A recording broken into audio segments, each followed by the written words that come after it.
Yeah.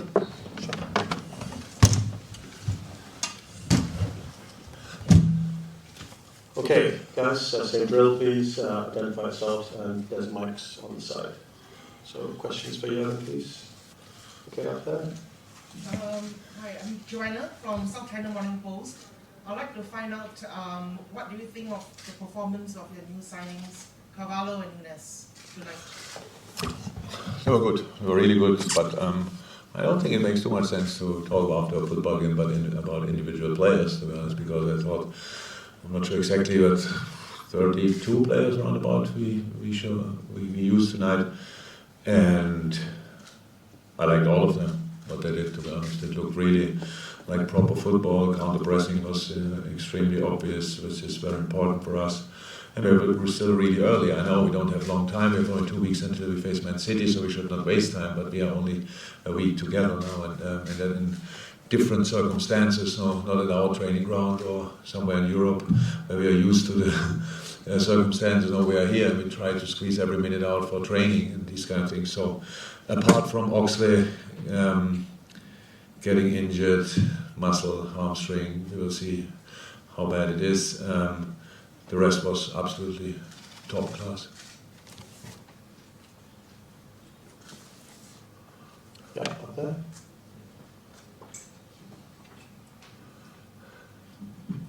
Hi. What were some positives that you got from today's session today on the field? The way we played football, the way we... so we played... If you didn't see it and just read about the result, we played a good game against United, but we lost 4-0 because we made mistakes in a completely wrong moments. In football, mistakes always more likely lead to goals or at least to chances. But it depends to where you make the mistakes, and then you can still sort it with probably defending. The mistakes we made against United, they were not to sort anymore because we were open in this moment. So we were much more compact today. We still played really good football, but we did against United as well. We scored twice, but we didn't do. So it was a clear step in the right direction, and that makes me really happy. How I said, it's our second game, and we have to work a lot in the next 4 weeks, I would say, especially to prepare the rest of the season. And I know they're now already Premier League games, but anyway, we have to use the time, because from mid-September on we will not have time to train anymore, because we just played in every 3 days, and that's why it's so important that we get through these kind of things. That some players had 45 minutes was right for them, part of 30 minutes. They might have been able to play a little bit longer as well, but I really wanted to give the young boys the opportunity as well to play in this incredible atmosphere, because they do everything with us, they are constant with us, and then in a moment like this where it's really enjoyable to play football, we would leave them out. I didn't want to have that. That's why they came on. So far, so okay.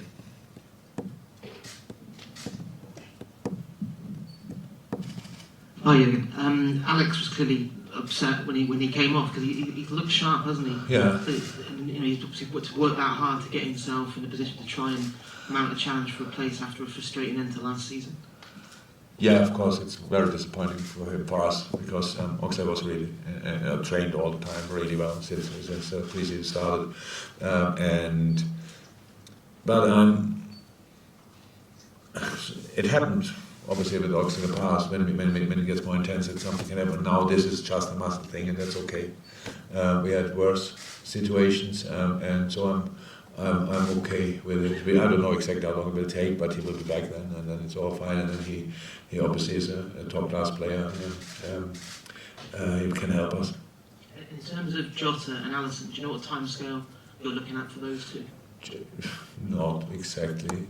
Ali, I think, has a chance for City, Joe or not. And what's Alisson's problem? What's he done?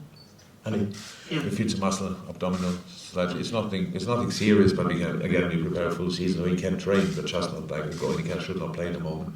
Not normal goalie training, but he has a pre-season, so he doesn't lose time. Yeah, these kind of things happen. The boys have to travel a lot, and then you do train, and you never know exactly, and it's only little things, nothing serious, but we have to be careful because the rest of the season is much longer than the start. And just finally, when you go back to Merseyside, do you think Calvin Ramsey and Kevin Kelleher have been in a position to rejoin the group, or will they need more time, do you think?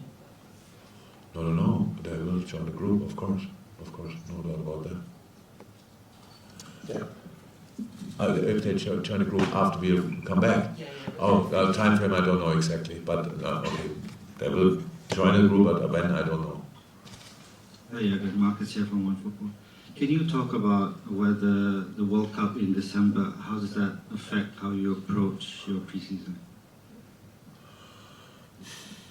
Actually, normally our pre-season is always the basis for the rest of the season. This time we have the first part of the season that's interrupted. So but if you would have asked me 3 years ago if I can expect something like that, okay, with the World Cup it was clear, but we are already kind of used to it because the pandemic, we had breaks and we started again.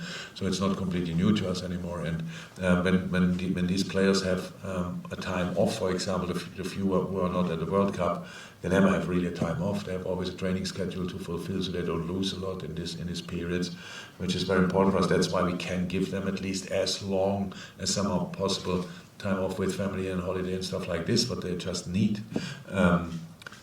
And that's it. So, apart from that, the World Cup is for all top teams in world football pretty much the same, especially in England the same, because we play immediately.